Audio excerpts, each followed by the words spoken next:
Students, we are going to study fifth topic heat, and now we are going to study specific heat capacity. Specific heat capacity means विशिष्ट उष्माधारकता.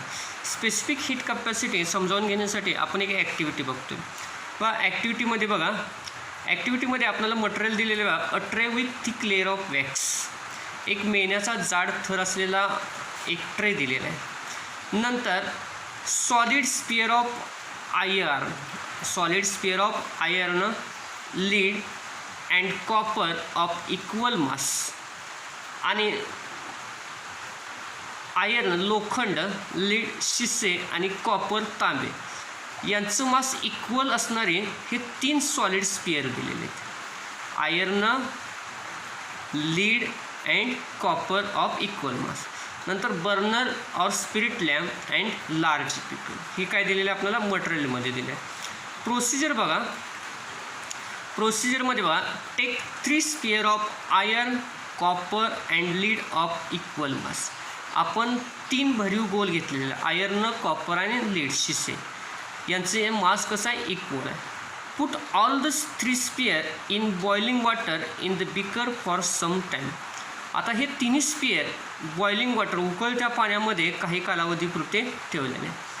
Take the 3 sphere out of the water. आता हे 3 भरीव sphere आपण काय केले, पाण्याच्या बाहेर काढले.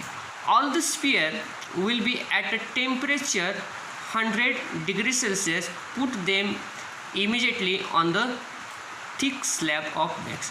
आता हे 3 स्पियर उकळत्या पाण्यामध्ये होते. ह्या पाण्याला जवळजवळ 100 डिग्री सेल्सिअसपर्यंत टेम्परेचर दिलेलं आहे, उष्णता दिलेली, आणि की ज्यामुळे ह्या 3 स्पियरनं तेवढ्या प्रमाणात काय केलेली, उष्णता ऑब्झर्व केलेली असणार आहे. आणि put them immediately on the thick slab of wax.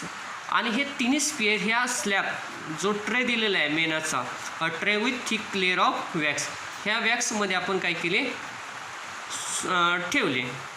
Note the depth that each of the sphere goes into the wax.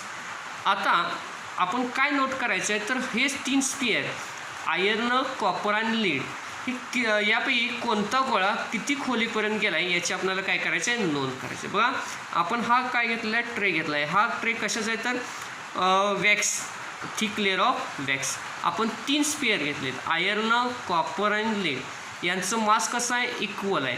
हे स्पियर आपण पहिल्यांदा बॉइलिंग वॉटरमध्ये ठेवलेले, उकळत्या पाण्यामध्ये. याला टेम्परेचर जवळ 100 डिग्री सेल्सिअस, पाण्याला 100 डिग्री सेल्सिअस टेम्परेचरपर्यंत आपण काय केलेलं, हे 3 स्पियर त्या पाण्यामध्ये होते. म्हणजे त्यांना हीट देताना सगळ्यांना 3नींना आपण काय केले, इक्वल टेम्परेचर दिलेलं आहे, यांची इक्वल मास आहे. आणि हे काय केले, आपण ह्या वॅक्समध्ये आपण ठेवलेले आहेत.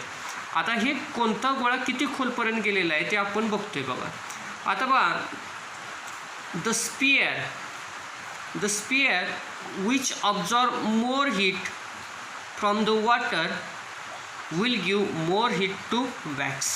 आता जो स्पियर पाण्याकडून जास्त प्रमाणात उष्णता शोषून घेईल तो स्पियर ह्या वॅक्सला सुद्धा उष्णता जास्त प्रमाणात देईल. आणि more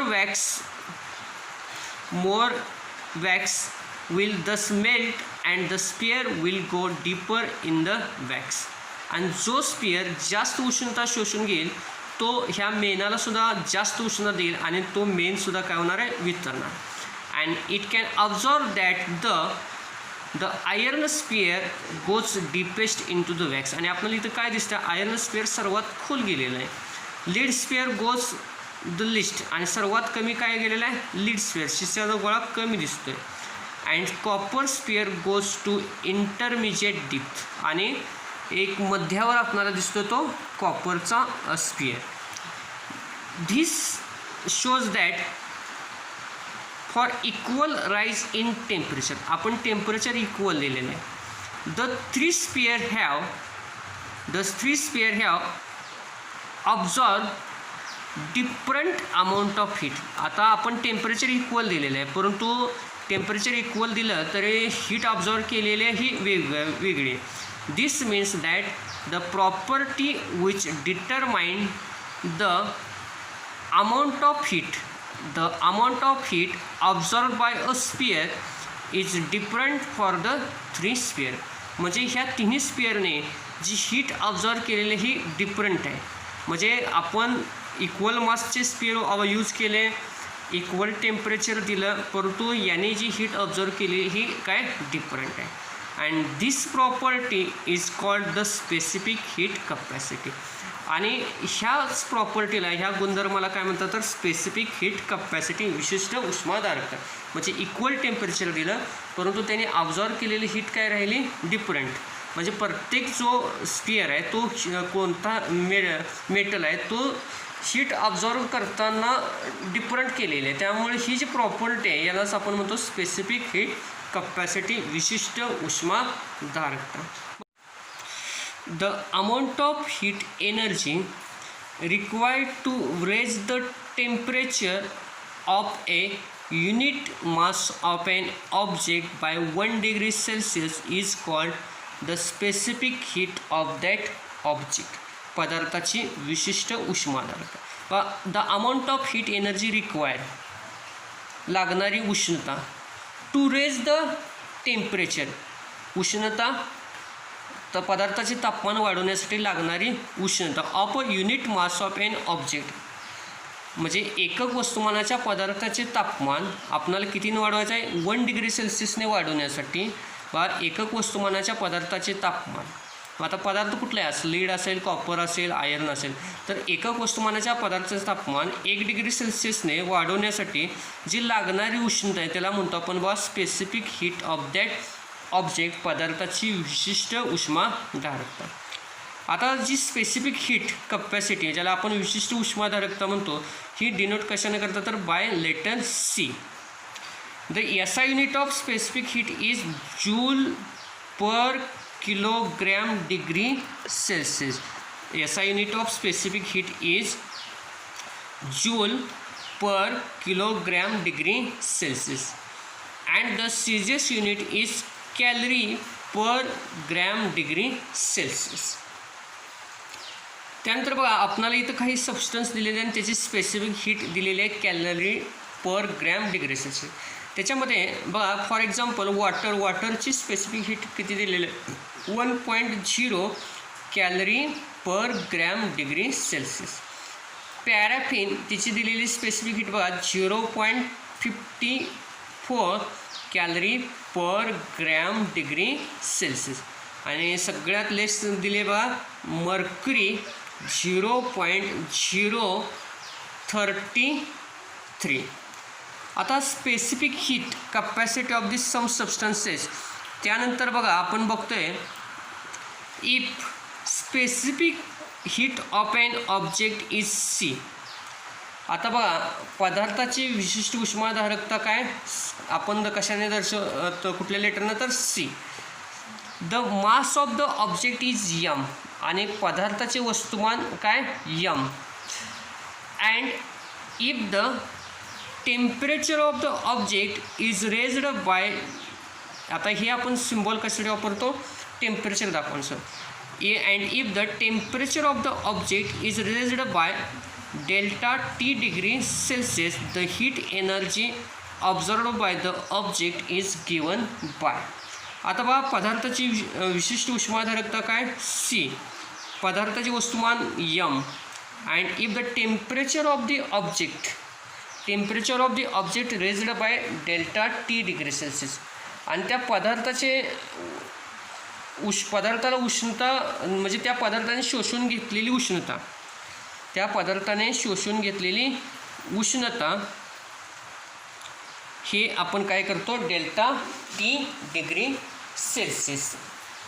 त्याच्याखाली बघा म्हणजेच m into C into delta T. बघा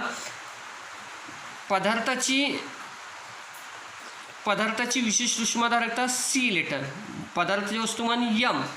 and if the temperature of the object raised by delta T degree Celsius the heat energy observed by the object is given by.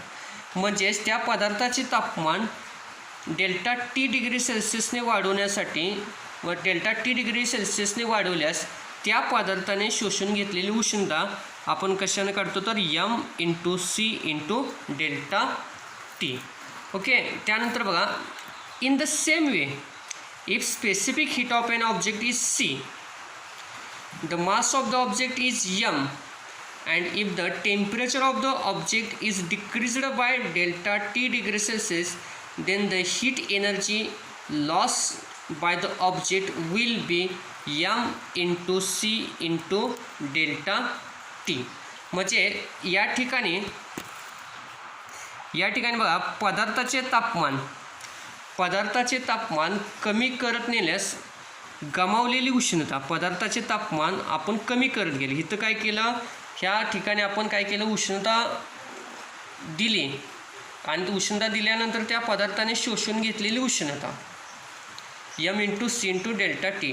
आता आपण त्या पदार्थाचे तापमान कमी करत गेले आणि पदार्थाचे तापमान कमी करत गेल्यानंतर त्या पदार्थाने गमावलेली उष्णता काढण्यासाठी आपण काय केलं, तेच सूत्र दिसते बघा, m into C into delta heat exchange, उष्णतेची देवाणघेवाण.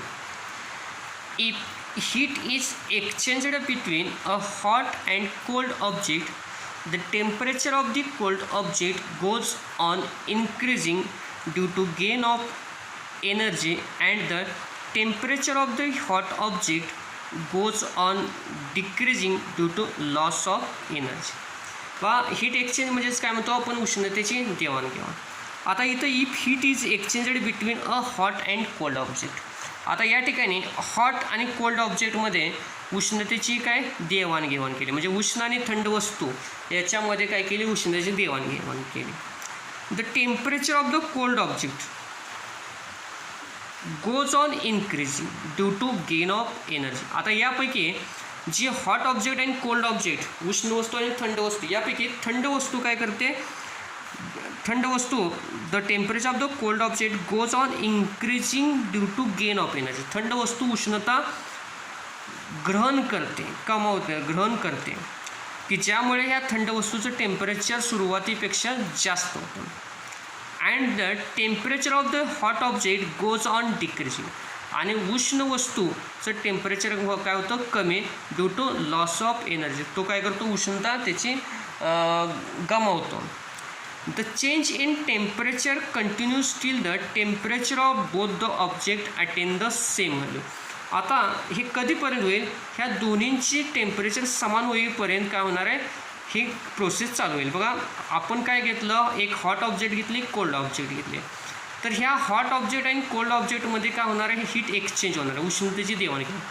ही त्यापैकी hot object energy, hot object जी आहे ती उष्णता लॉस करणार आहे आणि कोल्ड ऑब्जेक्ट हा काय करणार, गेन, की ज्यामुळे कोल्ड ऑब्जेक्टचं टेम्परेचर इन्क्रीज होणार आहे आणि हॉट ऑब्जेक्टचं टेम्परेचर डिक्रीज होणार आहे. आता बघा, if the system of the both the object is isolated from the environment by keeping it inside a heat resistant box, ब्रॅकेटमध्ये बघा, meaning that energy exchange takes place between the two object only, then no energy can flow from inside the box or come in to the box. आता आपण हा जो बघतोय box, हा जो box आहे तो बघा, box of heat resistant material. आता ही एक उष्णतारोधक पदार्थाची पेट आहे. ह्या उष्णतारोधक पदार्थाच्या पेटीमध्ये आपण हॉट ऑब्जेक्ट आणि कोल्ड ऑब्जेक्ट ठेवली. आता याच्यामुळे काय होतं, तर ही ऑब्जेक्ट बाहेरची उष्णता, याच्यावर बाहेरच्या उष्णतेचा किंवा आतल्या उष्णतेचा बाहेर कोणताही परिणाम होत नाही. म्हणजे बाहेरची उष्णता हा शोषून घेणार नाही किंवा आतली उष्णता बाहेर जाणार नाही.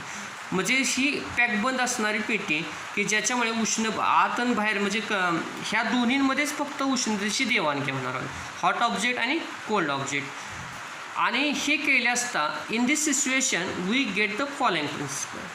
तर आपल्याला काय प्रिन्सिपल मिळतं, प्रिन्सिपल ऑफ हीट एक्सचेंज, याला आपण उष्णता विनिमयाचे तत्व म्हणतो. Heat energy lost by the hot object is equal to heat energy gain by the cold object. एक उष्ण वस्तूने गमावलेली उष्णता ही कशाच्या समान असते, तर थंड वस्तूने ग्रहण केलेली उष्णता. कारण दोन्हींचं टेम्परेचर समान होईपर्यंत ही काय होणार आहे, एनर्जी हीट एक्सचेंज होते की ज्यामुळे heat energy lost by the hot object is equal to heat energy gain by the cold object. This is called the principle of heat exchange. याला म्हणतो आपण उष्णता विनिमयाचे तत्व. त्यानंतर बघा measurement of specific heat and calorimeter. आता the specific heat of an object can be measured using mixing method. आता पदार्थाची जी विशिष्ट उष्माधारकता आहे याचं मापन आपण मिश्रण पद्धतीने करतो आणि हा कॅलरीमीटर ज्याला आपण म्हणतो कॅलरी मापी. ही कॅलरी मापी याच्या अगोदर याचा आपण अभ्यास केलेला आहे. For this कॅलरीमीटर use you have learn about the कॅलरीमीटर in the previous standard. If a hot solid object is put in the water in अ कॅलरीमीटर. आपण एक उष्ण वस्तू किंवा उष्ण स्थायू पदार्थ हा काय केला पाणी असणाऱ्या कॅलरीमीटरमध्ये टाकलं तर हीट एक्सचेंज होणार आहे. इथं उष्णतेची देवाणघेवाण, कारण हा गरम आहे, हॉट आहे, याच्यामध्ये हीट एक्सचेंज होणार आहे. आणि हीट एक्सचेंज बिटवीन कशामध्ये होणार आहे? Between the hot object, water and कॅलरीमीटर. तर कशामध्ये देवाणघेवाण होणार आहे उष्णतेची? ती हॉट ऑब्जेक्ट, सॉलिड ऑब्जेक्ट आहे तो hot solid object, water and कॅलरीमीटर म्हणजेच कॅलरी मापीमध्ये उष्णतेची देवाणघेवाण आहे. and this continues till the temperature of the solid object, water and calorimeter become equal. आणि कधीपर्यंत होणार आहे? तिन्हीचं टेम्परेचर इक्वल होईपर्यंत हे प्रोसेस